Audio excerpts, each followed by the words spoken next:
Okay. So the next topic is polymorphism. Let me share my screen. Okay.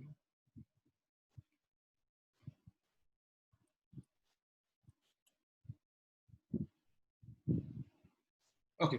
So guys, basically polymorphism, if you see, it's like having many shapes, or you can say having different forms. You can say a capacity to hold different forms is the literal meaning of polymorphism. But since we are looking into Java in terms of object oriented, so I would say like uh, ability to process objects of type, different types and classes. Uh, so basically, in Java, when I say polymorphism, so there are two types of polymorphism which are available in Java. So one is simple compile time polymorphism, and the other one is runtime polymorphism. Okay? So compile time polymorphism is also called as static binding, and the runtime polymorphism is also called as dynamic binding or late binding, right? So it's usually happens on the runtime, so we people also call it as late binding. And apart from these guys, I think we have also seen method overriding, right? We saw method overriding, right? So in order to achieve this, right? So method overloading is an example of static polymorphism. We'll see it in terms of coding as well. But just to give you a high level, we have method overloading as well as method overriding. So I guess we have seen method overriding, right? Now we'll see again method overloading and overriding both, and how we can achieve static and dynamic polymorphism. So now in order to achieve that, let's say first we'll see method overloading. I think we have already seen this, but we'll see it again. So I'll create just simple one more class, and I'll say, let's say we are trying overloading concept. Okay. So now this particular overloading, now we can have methods over here, right? We can have method. So I'll say public void add. Okay. Let's say I have a method add. Now when I want to add, I can have integer x, comma, integer y. Integer x, comma, integer y. Okay. So this particular add method is expecting two parameters. And what I can say is this will return you x plus y. We are just adding the numbers. And when I say return, it should be integer. Okay. When I say return, it should be integer. Now, I would say that there is one more add method. Okay. There is one more add method, and it is expecting integer x, comma, integer y, comma, integer z.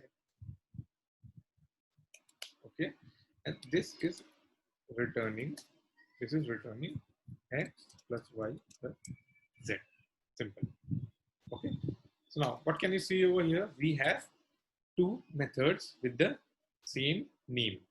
Okay. We have seen this concept where in the previous sessions wherein we were trying to get through the concept of inheritance, right? When we were trying to get through the concept of inheritance. Okay. So we can have multiple methods. Okay. We can have multiple methods. Public integer add, and I would say here I can have float x, comma, float y. Okay, and I'll return x plus y. Simple. Okay, so since this is in terms of float, I'll have to again convert it into. If I want to return integer, right? So it has to be something like this. Will it work? Typecasting integer x plus y. But let's see what it's saying. Add cast to integer. This is how you. Okay. Okay. Okay. So when you convert x plus y and then integer. So we are saying we have a method add. Again, we have a method add. Again, we have a method add. Here we are expecting two variables. Even here we are expecting two, and here we are expecting three variables. But the name of all the methods are same. Okay. So now if I create an app, right, there was already an application test. Let's use this only. Okay, we'll use this.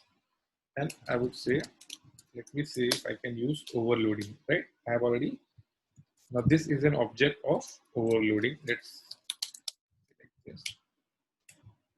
Okay, this is an object of overloading, and I can say obj OL dot, I'll get the methods over here.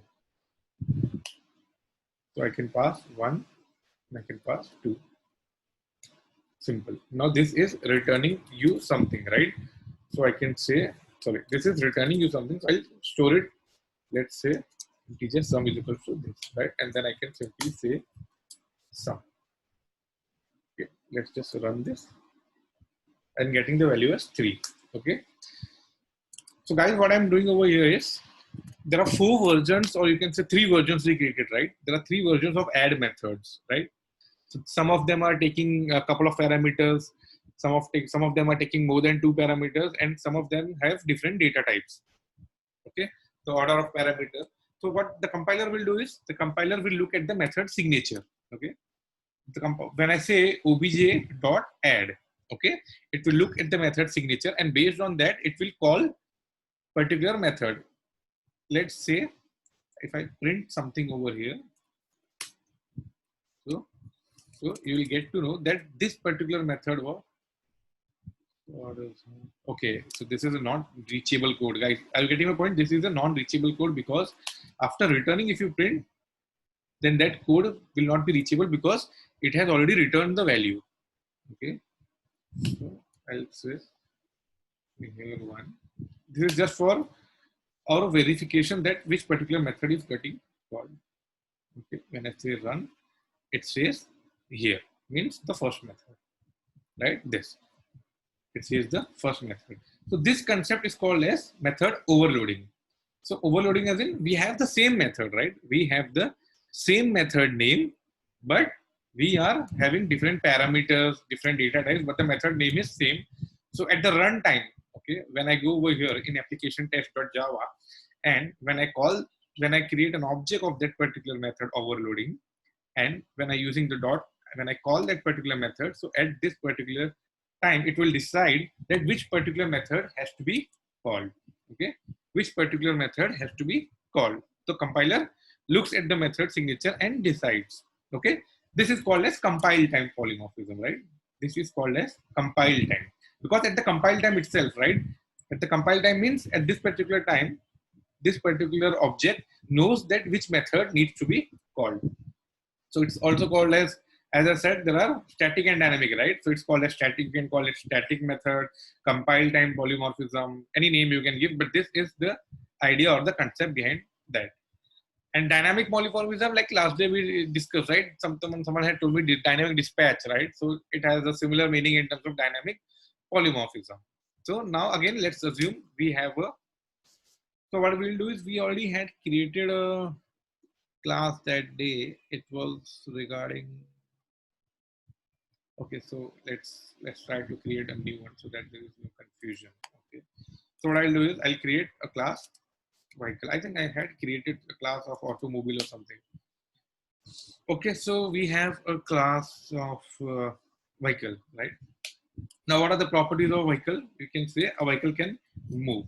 We will not see multiple properties, right? Because the focus is not on this. We'll say it has just assumed one property. Simple. And what I'll do is, I'll create one more class. Okay, I'll create one more class. Now this would be your bike. Okay, this would be your bike class. In bike, what can bike do? Bike can also move. So I can say public method, and I will say move. Same method. Okay, guys, public void move. But I think I haven't used anything. So here I'll say I am in bike method. Okay, and here what I'll say is I am in vehicle method. Okay, so I'm in bike method and I'm in vehicle method. Now I'll go to application test. We'll use this only, application test. No need to create any other. So using application test, what I can do is, so usually what we do is, if you want to access vehicles, so okay, there is a spelling mistake of vehicle. Okay, so we'll have to be careful while accessing using this. Okay, so what I'll do is I'll create a reference. Okay, let me use this because there is a spelling mistake. Okay, so I'll create a reference. So this is an obj of vehicle. So usually what we do, we write obj vehicle is equals to new vehicle. Okay, and this is how we can give it dot, and this is how we use methods. But now I don't want to do this. So last time what we saw is we'll create a reference of parent class. Okay, we'll create a reference. Also, I think we haven't extended, I guess, right?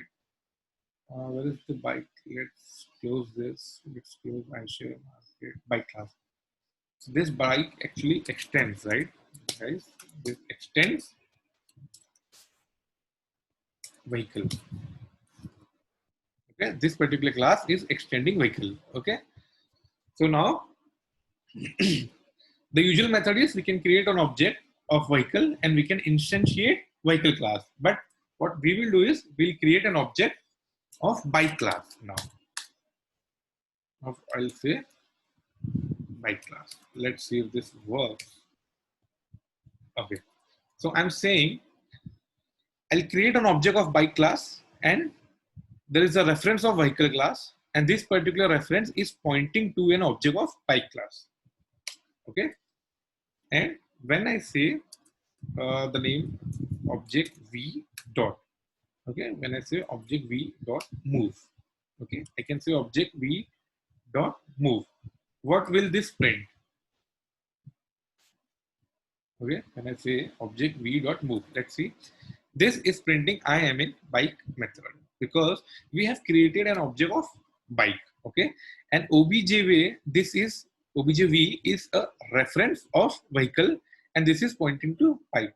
So when I say obj dot move, it will go to, when you hover on this, it will go to the vehicle class and it will say I'm in vehicle. Usually it should be in I'm in vehicle method, right? But when you say, where is the application? This. One second. Okay, but when you say vehicle obj is equal to new bike, and when I call this obj dot move, it's this printing I am in bike method. Okay, this is calling the print method of your motorbike. Are you getting? So at the runtime, Java is deciding that which particular method needs to be called. So this is called as dynamic polymorphism. This is called as dynamic polymorphism. Now, if I say, let's assume, if I would have done something like, let's say obj, we have ol, right? Obj ol, no, sorry, we have obj v, right, for this. And I say is equal to new vehicle, right? So initially what I did is I created objv is equal to new bike. Okay. Now this is the usual method, right? We create vehicle object is equal to new vehicle. Now when I say objv dot and I say what was the name of the method? Move, right? I say move, and let's print this. See, now it is printing I am in vehicle method. So guys, are you trying to get the difference? When I created an object, this is just a reference, right? I have created a reference of parent class, but the object is created of child class. So basically, if you say this is super and this is subclass, or parent, or this is child class, so I have created a reference of parent class and I have created a object of child class. So using this, when I call dot move at runtime, Java will decide that which particular method needs to be called. So it goes into the bike class and bike class method is invoked. But the usual method, right? This is the usual method, which we always do. So usual method is vehicle objv is equals to new vehicle. This is our usual method. This is giving you an error because we have the same name, but this is the usual method. When I say this method, so I'm creating a reference of vehicle. Also, I'm creating an object of vehicle and I'm assigning that particular object to this reference. So when I call this move, it will go to the vehicle class. But in terms of like this, wherein I'm creating an object of child class and that particular object is getting assigned to my reference of a parent class. Then at the runtime, Java is deciding that it will be calling by class method.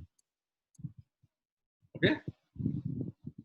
So this is called as dynamic binding, you can say, or dynamic polymorphism, or you can say late binding. So in interview, they might use different terms to ask you, but yeah, I mean everything. These are all synonyms, you can say. So basically, when we saw static polymorphism, how did we achieve static polymorphism? We achieved it by method overloading. Simple, by method overloading, right? Which was the class. So we saw that into method overloading, wherein we had multiple classes. Okay, one second. This was the class. Okay, overloading. So you can see over here we had same method, and using method overloading, we achieved the concept of static polymorphism. Okay, and dynamic polymorphism is achieved in terms of method overriding. When I say method overriding means, as we saw, when we inherit something from parent class, so the child class and parent class have the same methods. The child class, see here all the methods are in the same class, right? But over here, the child class and the parent class both have the same method. So this is method overriding, and this is method overloading. So they can ask you difference between method overloading and method overriding. They can also ask you difference between static binding, late binding, dynamic polymorphism, static polymorphism. So everything is linked with each other. Okay, guys. So once you understand the concept of method overloading and method overriding and static and dynamic polymorphism, so you can explain this in your interviews. And also you can try this once and you'll get the concept. Why this throw